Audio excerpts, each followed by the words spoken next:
I travel on air, but you'll never see me. I trigger memories, some good, others uneasy. I'm the first to warn when something's not right, and one of the first things you might think about on a crisp autumn night. What am I? The answer, of course, is scent. The smells, textures, lighting, and day-to-day experience of living in a house is at the heart of everyone's vision of a home. In today's episode, we're looking at two homes designed around that very idea. One crafted with sensory sensitivity, and the other for multi-generational living, balancing accessibility, connection, and independence. Because great design isn't simply about style, it's about creating a space where people can truly live, and the result is a home that feels good in every sense of the word. Welcome back to The Art of Custom and our special season 20 Homes for 20 Years, where we're celebrating 2 decades of building exceptional custom homes in Park City and St. Louis. In this episode, we're exploring 2 homes that were designed with care, empathy, and intention. The homes may look different, but they share a powerful connection. They were built for real life. Enjoy.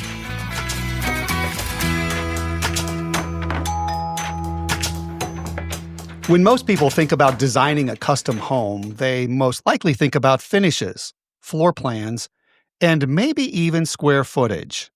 But for one family, the process started somewhere completely different. It started with the census. This is an interesting story, isn't it, Melody? It really is, because it was about what the family was visually taking in when they entered the home. It was about scents. It was about textures. It was about all of those really fun things that make your day-to-day, but you don't think about them. Mm-hmm. And as it turns out, we were able to really focus on that from start to finish all the way through. But it's something that I use the word start. It needed to start at the beginning because this home had to be designed, so we took all of that into serious consideration. There were a lot of neurodiversity individuals who lived there, and so that's where all of these components came into play. So things from quiet rooms to like how the tile felt underneath in the showers and things like that. I just thought it was such a neat and intentionally and thoughtfully designed space. It needed to be because you said for the needs of the family, and I remember the designer they worked with did a wonderful job. She fully understood what those needs were and how to meet them. And as you said, it had everything to do with light fixtures all the way down to how tile felt under your feet. It was very important for this particular project. So you had to have the right designer to pull something like this off. We've talked about in previous episodes, making sure you have the right team member involved, whether it's an architect or whether it's trades or whomever. This is one where the designer who helped the client was so important. You know, we kind of started off talking about indoor air quality, really. I mean, it's the scent of a home. And, you know, I recently read that one of the luxury components that people are looking for most is an odorless home. And I hadn't heard that, but Yes. It's very interesting because that's one of the things that the way we build is high performance. We really focus on the clean indoor air quality and making sure that there's no off-gassing, making sure we're exhausting stale air and everything else. So that's interesting because that's kind of who we are anyway.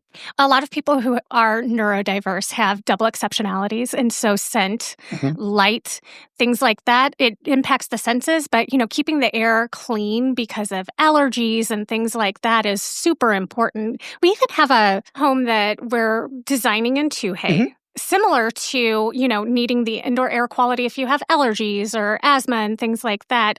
They were referred to us for a very specific reason. So tell me about why they're building with us particularly. Well, the 4 family members, the husband and wife and the 2 sons, all suffer from CIRS, which is chronic inflammatory respiratory syndrome. And they need a home that is as clean as possible. And when I use the term clean, I'm talking indoor air quality, no water intrusion, no off-gassing of carpeting or paints. This house, the indoor air quality is the most important thing that will help them with SIRS. Mhm. And so we have been tasked with, just everything from how we handle the material when it's delivered to the site, how we protect the material, how the material is installed, how long is it exposed to the elements, what we need to do if it's exposed longer than a certain period of time. This is going to be a very not difficult because we can get through it. It's going to be a Complexity. Sounds like there's a lot of complexity. Yeah, very, So, very, that's a good word because there's a lot of things that we have never dealt with to this level that we will be focusing on, but it's all to help the family. But as you know, we've built homes for many people who suffer from allergies, severe allergies, or asthma. So this kind of takes it to a totally different level. It's more serious. And, we're in the design process right now, but everything that we're doing is very thoughtful. They have a consultant that we're working with as well who also suffers from SIRS. And so every single time we have a meeting with the architect, she's bringing up some wonderful comments like, okay, Kim, are you comfortable with this stone to exterior wood connection because of, water management? What about the roof? Are we good? Do we have too many penetrations? And then as soon as we get into the interior of the home, we're going to start focusing on what is our insulation package. We're going to do a lot of testing. We want a lot of information on the materials are going to be installed so the consultant can review it and make sure that it's not going to be introducing anything into the air that we shouldn't be. So this is going to be a very complex project, but we've put together just a terrific team. We have the client, we have the consultant, we have a terrific architect team out of Heber, Utah, and we have the Hibbs team. So we have the right people working on this project. It's going to be a challenge and we really look forward to it. these sensory builds, right? Sensory builds, yeah, like Yeah. the one we were talking about earlier. Mhm. This is why I'm excited. It's a custom home. This is why we Right. do this. We're building a home that really helps our families thrive in these homes in which we're building. And everybody has different needs, and that's why you have to focus on put the team together that can meet these needs. The one house that we started talking about earlier, they needed a designer who truly understood what this family needed in order to thrive, and they were able to pull it off. Paint colors, lights, the tile we had talked about, and I could go on, but it was a pretty special build. And there was some interior insulation to keep the rooms Quiet. quieter. 100%. I'm glad you brought that up. We needed the interior insulation in these particular homes because of the noise factor between the bedrooms and all. And I remember Lydia Huffman was the designer on the project, and Amy Harold, they've both been on the show in the past. So they both said coming out of that project, they learned so much about designing for neurodiversity and for people. It's really just a cool project. So It was. And if you remember the Proud Green home, we built that home here in the St. Louis area. And that's where the family had really bad allergies and asthma. And so we would make sure that before we would install materials into the house, we would have it tested, scent tested, and to make sure that there was no reactions and everything. So we went to that extreme on that particular project because we, again, wanted to build a very tight house. We wanted to control what air was coming in, what air was being exhausted out. We had an upgraded filter system. So we paid particular attention to how we finished the house and the materials and the off-gassing in that particular one. So we've had quite a bit of experience over the years, and I think that's why we were a really good fit when we were referred the client in the Tuhei project. I'm actually really interested to see how the steps in that process unfold because it seems like they're going to be deliberate and thoughtful steps in the testing and Yes. like even the storage of materials. Mhm. So Yeah, that's going to be a fun one. We're in the kind of early design process right now, moving it along. We have floor plans, we have elevations. We're about to go to the last episode. We talked a lot about ARCs, the architectural review committees. We're about to go to the ARC for the first time. So we're making good progress there. But now that we're talking about it, we need to put it on our calendar and follow the build with some of our future episodes. that would be really cool. Yeah. When you're talking about floor plans and design here in the St. Louis area, we have some unique challenges when it comes to aging in place. Yes. And so solving those problems with that floor plan, there are some people who think ahead that I know that I want to have an accessible home. We've done episodes in the past about accessibility.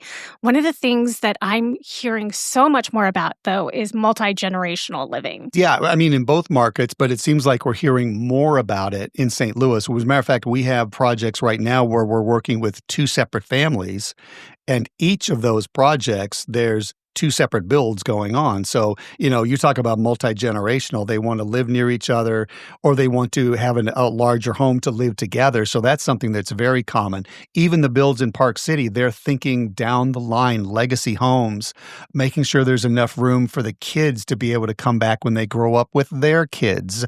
So it's something that is truly top of mind for virtually every client we're working with. And what's interesting, Melody, is it seems like it's more so after the COVID epidemic. I think that's kind of sparked the interest in the importance of family and building homes that everybody can live comfortably in together. In my nerdiness, I love to research trends like this. And one of the things that I was reading about is 1950s post-World War II is where we really came upon that concept of the nuclear home and homes being designed for just a nuclear family. That's why it's called nuclear family, nuclear era, right? I did not know. I knew you were nerdy about spreadsheets. Now I'm finding out you're nerdy about some of these interesting facts about the family and homes and history and all of that. Yeah. And so I think what we're seeing is, we went through that whole period with the pandemic. Mm-hmm. People were broken apart from their family, and these pods were neighbors instead of brothers and sisters or, grandparents. And so my thought is it's almost like we're reverting back to that era before World War II where, people lived together and grandma and grandpa were there to help and, things like that. So in the Utah market, there are so many what they call ADUs, auxiliary dwelling units, I think is the proper term for that, or ALUs, auxiliary living units. There are so many homes being built with extra units that can be rented out. We built one a few years ago in the Salt Lake area with the intent that they were going to rent out the lower level. It was intentionally designed to have its own access, intentionally designed to have its privacy, insulation, HVAC, everything so it could be rented out. Another thing that you had mentioned, kind of the multi-generational living and things like that, it seems like everyone now wants to make sure that their doors are wide enough, their hallways are wide enough in case someone someday happens to be in a wheelchair. We're doing a bunch of either installing elevators now, or what's very common as well is plan for an elevator down the future, make sure it's all ready to go, but they're actually finishing those areas now as closets or storage space and all.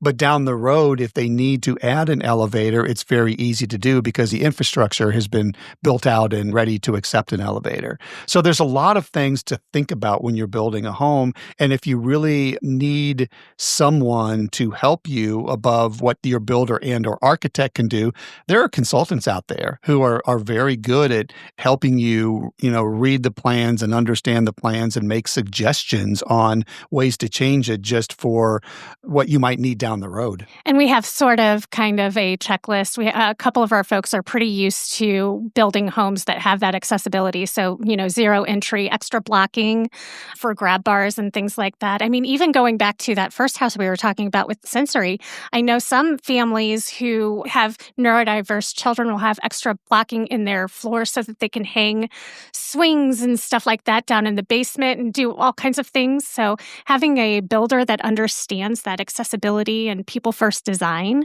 and can run through the checklist and work with your consultant is probably a good idea, especially since in St. Louis, these homes from the 1950s can't be converted. No, they can't. And you're absolutely right. That's the beauty of custom builds. The sky's the limit.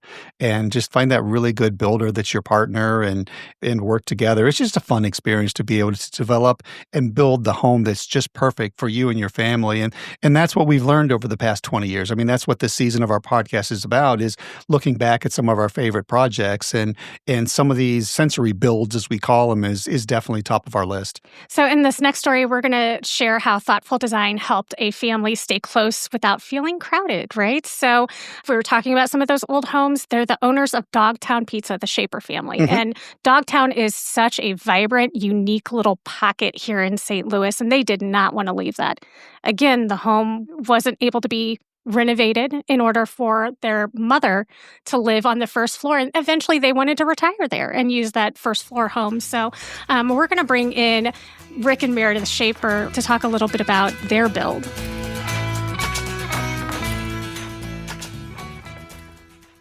And I could see the smiles. It's genuine. You're very pleased with how the process went. And it's a process that has many ups and downs. And there's a lot of stress involved from time to time. But I think as we sit here today at your beautiful new table that you had, commissioned just for this house, I would have to believe you look back on it and think, you know what? That was worth it. It was definitely worth it. Definitely. And well-deserved. We've had a lot of ups and downs. It's just a great feeling for us. Every day we've been in here, we flip the switch, the fireplace goes on and kind of warms up the living room, and we have our coffee. That's been new and nice. It's just so enjoyable. Well, you've had a very busy time, especially since the pandemic, just with your business itself. Stressful there, but it's also growing, so that's good. So you've been through a lot over the past few months, just with everything going on. So it's got to be a relief to finally get in your house where you can settle in a little bit. Definitely true. 2020 in itself has been a year, and in many ways, many good things. And we had talked about this from time to time. You designed the house specifically so your mom has first floor residence here and has a nice it's almost like a second master. Yep. More and more of our clients are doing that because they really believe. And I think that if there's one thing that the pandemic has kind of taught us is that family truly is important. People are wanting to spend more time with their family, helping their family. And I think it was something that you guys were planning to do regardless. So it's got to be comforting to know that mom has such a nice room to move into. And it's something that more and more people are thinking of doing. So it has to be a recommendation from you as well. Absolutely. My mom's slightly disabled, but, she doesn't need to be in a home or anything. But it's just one of those things to where, to not have to get in my car and drive over there to pull her trash cans out. Just the amount of time that can save me, and the aggravation of getting home and everybody being happy to see you and then being like, yep, gotta go turn around and leave again. And the joy your mom has eating dinner with us, Yeah. being around the kids. And Absolutely. so, we've already had her dinner twice here. And there's a little bit more space than what we envisioned. It's definitely an optical illusion type thing. When it was just concrete, we were like, oh my gosh. What are we doing? This seems tiny. And then you get, the framing up, and still it just didn't quite seem right. And it's strange how when you get the walls on and get cabinets in, and it seemed a little better. And then when we got our furniture in, it was like, oh, there's actually more space than we thought. plenty of space. It's really strange. It's designed perfectly because I know, Rick, one of the things that was important is you had a kitchen because you love to cook. So I guess the first question I have to ask is, what meal did you prepare the first time you cooked in your kitchen? Braised short ribs. Oh, yum. And it was amazing. It was great. Just working on the new stove and having family around one big table. That was neat. It was just good. Yeah, absolutely. And the kitchen was important to you. I think we definitely nailed it. Yeah. We wanted an open concept. We wanted to be able to cook and entertain at the same time. The whole floor is just one big room, basically. The exception of a bedroom and a laundry room and a coat room. It's just one big room, and it's worked out perfectly. The big one in the kitchen was a 36-inch stove, and I got that. And we wanted a big island, and we got a 9-foot island, and that's fantastic as well. We thought about it. It's like, there's not anything we came up with in the kitchen that we said we should have done this or shouldn't have done that. Or for the whole house, there's been no disappointment. No. As far as what we designed and ended up with. Right. No. Yeah, the technology is a nice touch, knowing we had a very inefficient home for so long and going to a very efficient home and appliances and lights and everything about that. So that's already been a nice peace of mind. Yeah, That's going to be interesting once you start getting some utility bills after you've been living here. That's the one thing where, to this day, we frequently get texts and emails from clients who are talking about the efficiency of their house, and they didn't know it was going to perform at that level. Just kind of a recap. I know we've taken our listeners through it. We used a very thorough caulk and seal package before we did blown-in insulation. We did foam in strategic locations. We did a very highly efficient HVAC system. We sealed all the ductworks. We did a lot of things which are going to make this house extremely efficient. I would just say be patient. It's true. Especially for us, COVID hit and it really kind of changed things as we went along. In the beginning, it wasn't quite, I guess, as bad, except, only one trade being in at a time slowed the process there.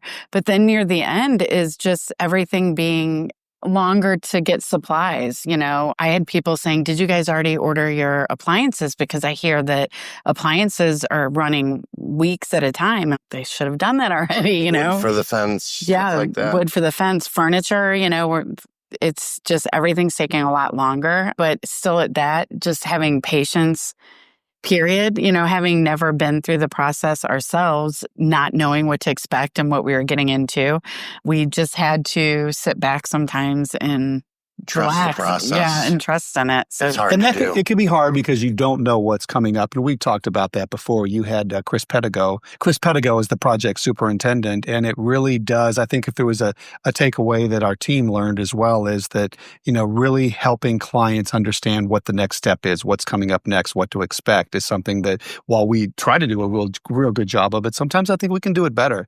Maybe some other tips as far as if people are thinking about, boy, should we go down this path? What do you think, Rick? If they do go down the path, something that helped us out is we tried not to put a time expectation on it.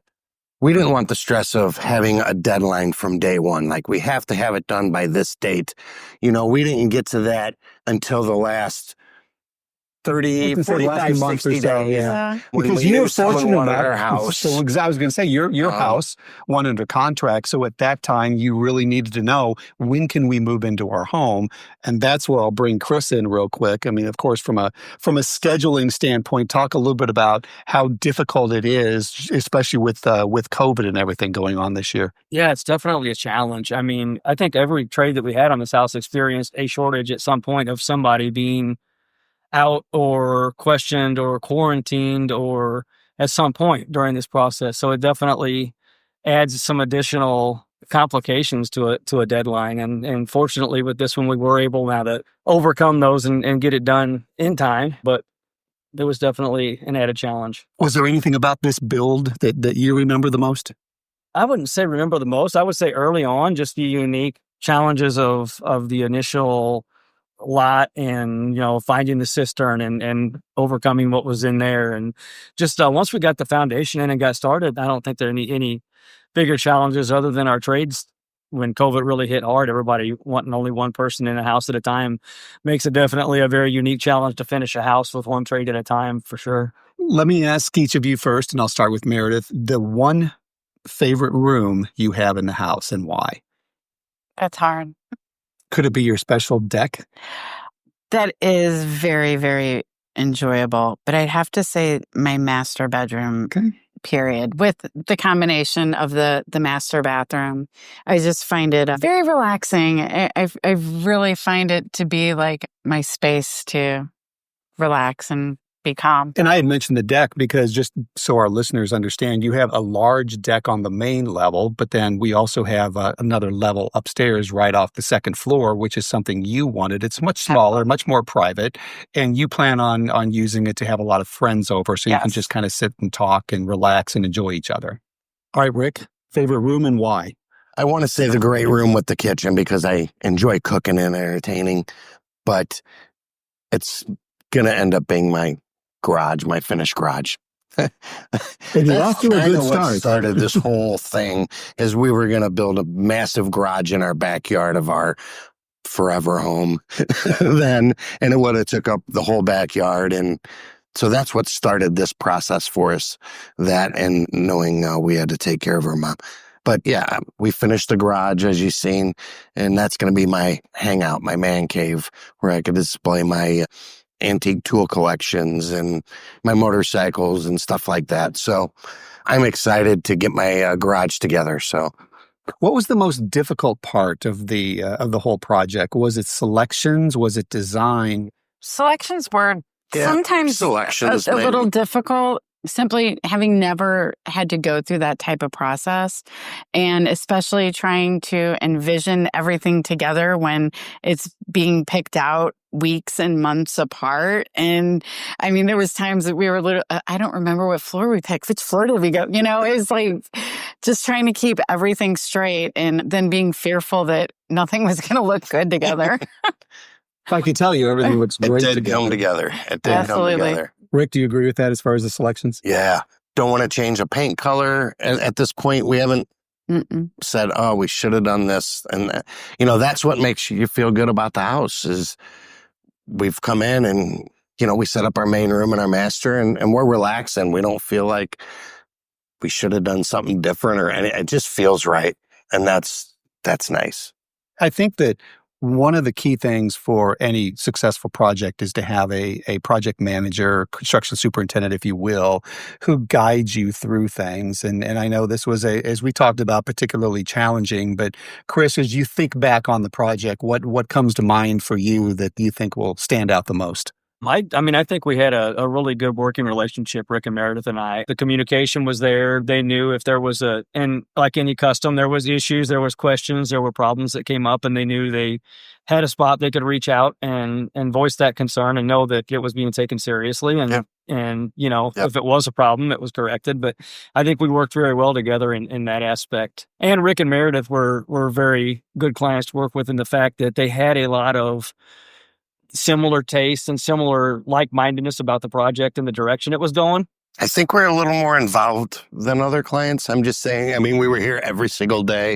I'm not sure how it is with others. But we welcome that. We had our nose in it the whole way. And hopefully not too much of a bother.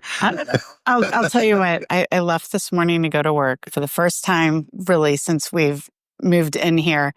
And as I was pulling down the street, I was like, oh, I don't have to drive by the new house this morning. Yeah. Because I was leaving the new house. So one of the things we do with our podcast is truly trying to help those who are thinking about building learn something. Yeah. So what would your advice be to those considering, builders? What are the questions that people should be asking? What should they be looking for in a potential builder?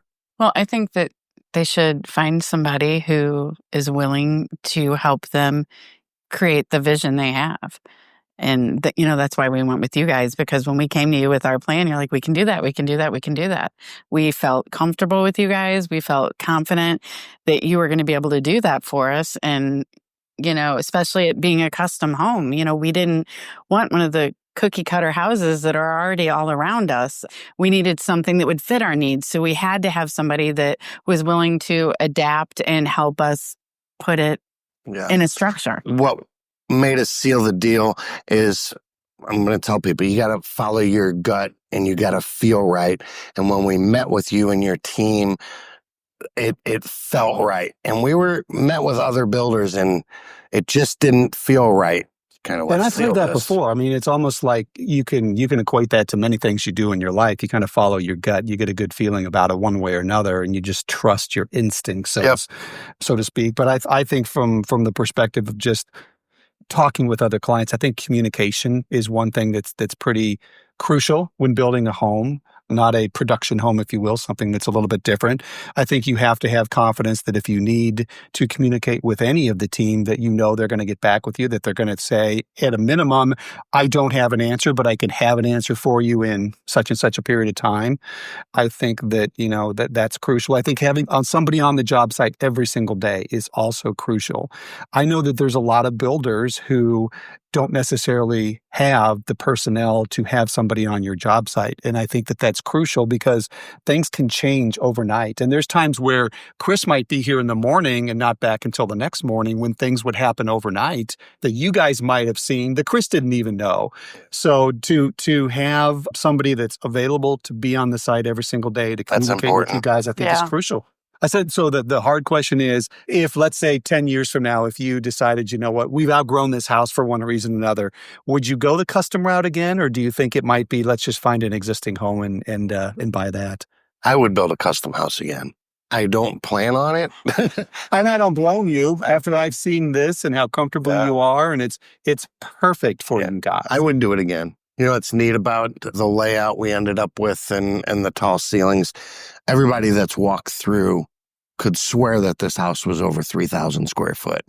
And it's 2287, and it shows a lot larger than that number. We talked about that early on, and we have a saying that, you do need to find the right designer or the right architect to work with because, if you pick the wrong partner, they can take a 2,500 square foot home and make it feel like 1,800, or they can take 23, 24, 25 and make it feel like 3,000. Yep. So that's another part of the component here where trust the builder, talk with several designers and or architects and make sure you're comfortable with them as well, because you'll be working with them for a good part of the project. We can't thank you enough, obviously, for allowing us to work with you. It has been an absolute pleasure, obviously.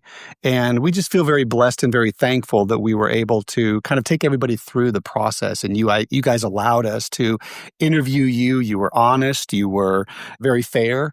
And I just think that if we can help one person, whether it's in St. Louis or wherever, make a decision as far as is building a custom home right for us, we think this podcast series is probably gone a long way toward helping people make that decision. So we can't thank you guys enough. Good. And we look forward to staying friends with you for a very long time.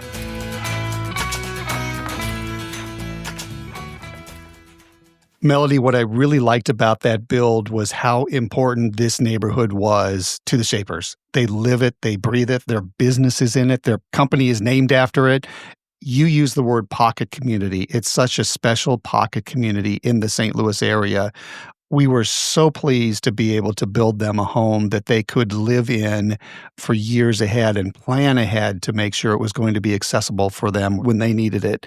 And so just to be able to pull off that dream for them was truly one of our favorite projects over the past 20 years. One of my favorite stories about that build was the cistern that was found when excavating and all of and I wasn't here when this happened. So tell me about what was in that. Do you remember? Yeah, I'm not so sure that they would say that it was their favorite because it was really fairly expensive. Yeah, we started the excavation process and we unearthed this old cistern that just went back. I mean, that part of the St. Louis area, there's all these tunnels that date back.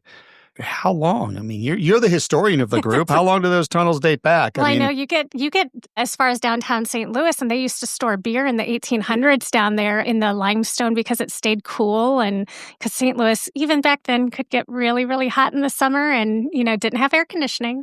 So they ran into one of those pockets, and I know they found some, I think, with medicine bottles that dated back into the 40s or 50s, and so we had to deal with that, and that's another thing. Sometimes keep in mind if you're building custom, you don't know what's under the ground, and when you're excavating, you might find rock or you might find a cistern. We had another problem over in the Brentwood area. Remember where we were building another home for the Clarks, and all of a sudden we ran into a sinkhole, a huge sinkhole. Which this house had been built over for how many years? It's decades, and we deconstructed it and built. But I mean, this sinkhole. Boy, the work we had to engage an engineer and we had to pump in concrete. It was a big one. So I guess the lesson learned there is if you're going to build infill construction, especially, just be prepared. Have a contingency. You never know what you're going to need. But getting back to the Shaper project, yeah, we did run into that. We made the news. It was on the CBS News that night, but we worked them through it. We were able to eventually fill in the cistern, get the foundation poured, and build the house. And they have this really cool front porch. They talk about how that was one of the key pieces is being able to sit on the front porch with the neighbors. But what's unique about that house is not only do they have a front porch, they have a really cool back porch, but then they also have on the second level, they have a terrace area off of there. A lookout. And so they have a couple, they designed that, very important to them. Like you said, the front porch, number one, large back deck actually is what it is. And then that lookout up high that they can kind of look over the Dogtown area, have a nice view off the back of it there. But that was important to them. And I remember the garage was also very important because that's where they were keeping it was a classic car or a classic motorcycle, one of the two. Motorcycle. And it got all decked out with, all this auto, motorcycle, old vintage memorabilia and things like that. So another fun project. Really cool working with them. They were building smack in the middle of the pandemic. So they were kind of ahead of trend, right? They designed so that they could have multi-generational living before multi-generational living was a buzzword.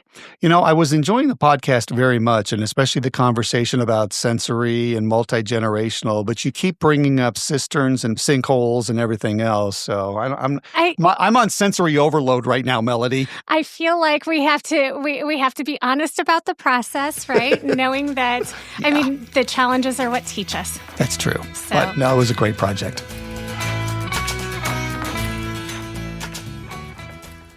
These two home stories show that a house is more than just blueprints and finishes. They're reflections of the people who live there. These homes may have different stories, styles, and goals, but they both prove the same point.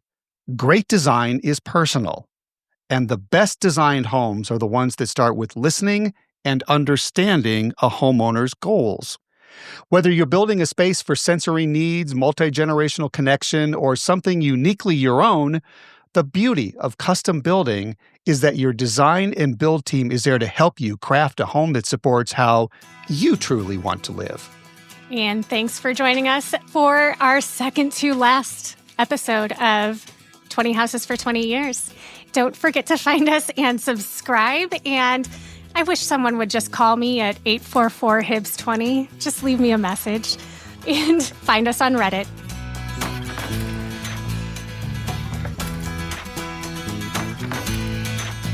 Be sure to subscribe to get the latest episodes, and please rate and review. The Art of Custom is produced by Hug Monster Sound with original music by Adam Frickfordine. Thanks for listening.